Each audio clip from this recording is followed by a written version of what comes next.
BBM TV की ओर से धनबाद लोकसभा में जनता का मूड एक अभियान चलाया जा रहा है बीबीएम टीवी से।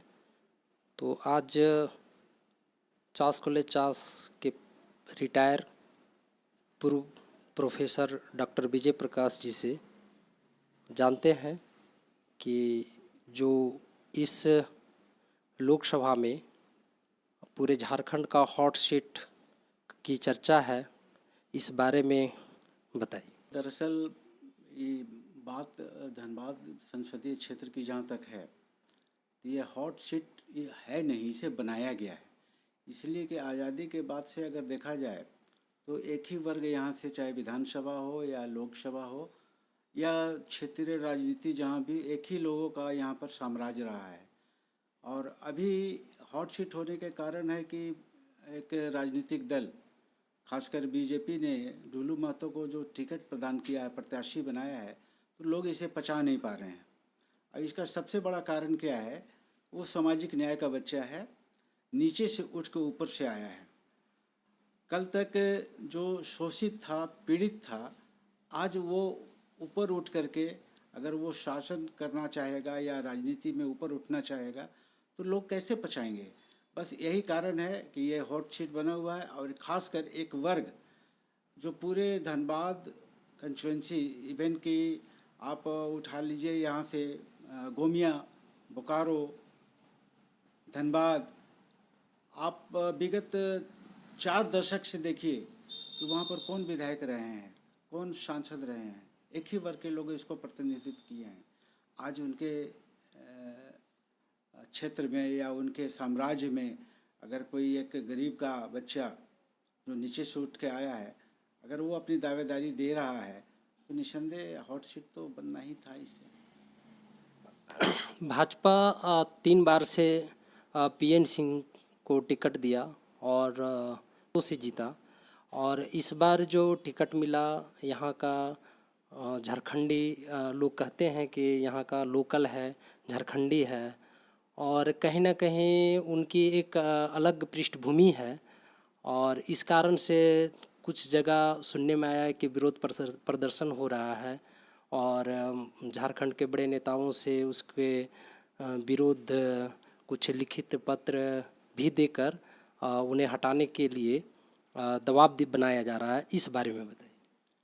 देखिए, एक बात मैं आपको साफ बता दूं कि पिछले 3 बार से क्या रीता वर्मा भी 3 बार यहाँ से सांसद बनी थी, पीएन सिंह जी भी 3 बार बने सांसद।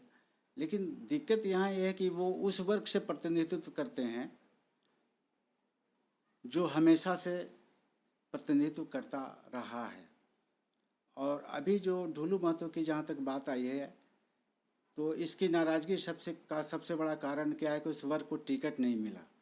और जनता जानती है, जनता का मूड जो है सो उम्मीदवार को नहीं देखता है, जनता मोदी को देखते हैं, मोदी की गारंटी पर विश्वास करते हैं। आज देश की जो ग्रोथ है, जीडीपी है, वो कहाँ है, देश की जो विकास है वो 10 साल में कहाँ पहुँची है, ये लोग देखते हैं। लोग ढुलू महतो तो एक सामान्य प्रक्रिया के तहत एक उम्मीदवार हैं। जिताना तो मोदी को है, वोट पब्लिक मोदी को देता है, उम्मीदवार को नहीं। और रह गई बात उनका विरोध की, तो विरोध तो एक ही वर्ग कर रहा है, वो सर्वविदित है। इस विरोध में तो पूरे झारखंड के, खासकर एक जमशेदपुर साइड के एक बोरो विधायक भी हैं, वो खुल के आए हैं। तो ये ऐसा नहीं है कि आम आदमी इसे नहीं समझ रही है, समझ रही है। आप बताइए, पूरे धनबाद बोकारो कंस्टिट्यूंसी में जहाँ तक मेरी जानकारी है मात्र उनकी आबादी 3% है, लेकिन राजनीतिक हिस्सेदारी 100% है। तो कोई कैसे अपना हिस्सेदारी छोड़ देगा? विरोध तो करेगा ही। यही नतीजा है कि ढुलू जी का विरोध हो रहा है। भाजपा महतो के बारे में विपक्ष के लोग या उनकी प्रतिद्वंदी के लोग मानते हैं कि वो अपराधी है। तो क्या आपको लगता है कि वो अपराधी हैं? नहीं, ये सरासर गलत बात है। अगर कोई व्यक्ति अपने हक हकूक़ की लड़ाई के लिए या शोषण के खिलाफ लड़ता है या जनता की सेवा करने के लिए कोई काम करना चाहता है तो उसे हम अपराधी की श्रेणी में शामिल नहीं कर सकते हैं। और ये तो चूँकि जनता का प्रतिनिधि भी रहे हैं, विधायक रहे हैं, तो जनसंपर्क और जन सवालों को लेकर के तो ये हमेशा सड़क पर रहते हैं लोग। तो अगर ऐसे में अगर इन पर कोई मुकदमा दायर होती है, तो अभी तक मेरे नॉलेज में या मेरे जानकारी में ऐसा नहीं है कि इन पर कोई आपराधी मुकदमा वैसा लॉज है जो संगीन हो। और कोर्ट ने भी तो इन्हें अभी तक सज़ा नहीं दिया है। तो ये निर्णय कोर्ट पर छोड़ा जाए। जनता निर्णय नहीं कर सकती है, या कोई व्यक्ति या कोई पार्टी निर्णय नहीं कर सकता है कि ये बेचारे अपराधी हैं।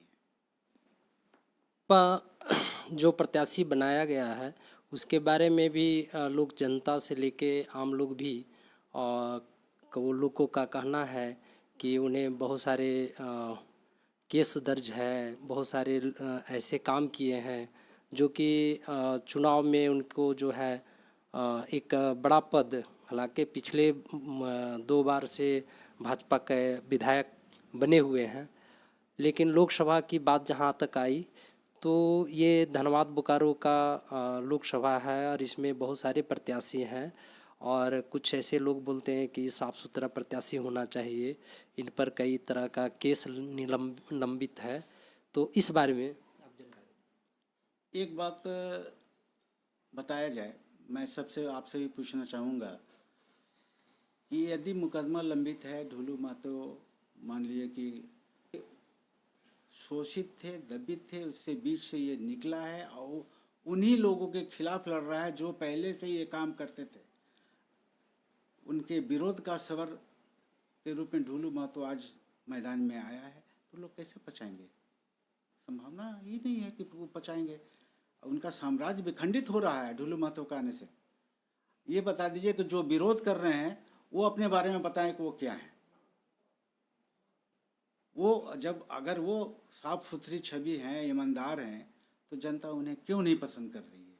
एक सवाल उठता है, इस सवाल का जवाब देना होगा उन्हें, विरोध करने वाले को देना होगा। और ये किसी के कहने से या किसी के विरोध करने से नतीजा नहीं निकलने वाला है। नतीजा निकला हुआ है। आम आदमी का जो मूड है वो मोदी जी के तरफ है। इसलिए ढुलू महतो तो एक प्रक्रिया के तहत एक सामान्य प्रत्याशी हैं। जीतना तो मोदी जी को है और देश को अगर समग्र विकास चाहिए तो मोदी जी को जिताना ही होगा। पिछली बार से आपको लगता है कि इस बार प्रत्याशी उससे वोट ज़्यादा लाएंगे या फिर जीत पाएंगे या नहीं जीत पाएंगे? ऐसे भाजपा समर्थक लोग तो बोलते हैं कि हाँ, हमारा पार्टी जो है इस बार जो कैंडिडेट को दिया है पिछले बार से ज़्यादा वोट लाएंगे, लेकिन आम लोग जो है जो उस भाजपा समर्थक नहीं है, उन लोग जस्ट उनकी प्रतिक्रिया अलग तरीके से देते हैं। तो आपकी क्या राय है? देखिए, ढुलू महतो जी जिस वर्ग से आते हैं, पूरे झारखंड में अगर कैलकुलेशन किया जाए तो वो दूसरी सबसे बड़ी आबादी वाली जाति है। और बोकारो धनबाद जो ये कंस्टिट्यूंसी है, इसमें इनकी 60 से 67% तक इनकी आबादी है। जो विरोध कर रहे हैं उनकी आबादी 4% है, बाकी अन्य लोगों का है। तो इस हिसाब से अगर देखा जाए तो इनकी जीत की गारंटी तो तय है। मैं पूछता हूँ कि जिनकी आबादी है उन्हें राजनीति में हिस्सेदारी मिलनी चाहिए कि नहीं? अगर कोई लेने के लिए खड़ा हो गया है या आया है तो हमें स्वर्ष स्वीकार करना चाहिए। देश बदल रहा है, दुनिया बदल रही है, तो अपना मानसिक चिंतन भी आप बदलें। आपका कोई अब वो जमींदारी प्रथा नहीं है, अंग्रेजी शासन नहीं है कि आप जिसे चाहेंगे उसे दबा देंगे, जिसे चाहेंगे हाँक देंगे। अब जनता जागरूक हो चुकी है और आबादी जिसके साथ, जीत उसके साथ। विपक्ष के लोग का कहना है कि कई दशक से, खासकर रीता वर्मा, पीएन सिंह, कम से कम अपने जो धनबाद लोकसभा में जितने भी आपका विधानसभा आता है उसमें कोई काम नहीं किए। और तो क्या लगता है कि जो अभी ढुलू महतो यदि जीत जाते हैं तो काम करेंगे आम लोगों के लिए? अगर ढुलू महतो काम नहीं करते हैं तो बाघमारा से वो 2 बार विधायक का प्रतिनिधित्व कर रहे हैं। क्यों वहाँ की जनता उन्हें चुनती है?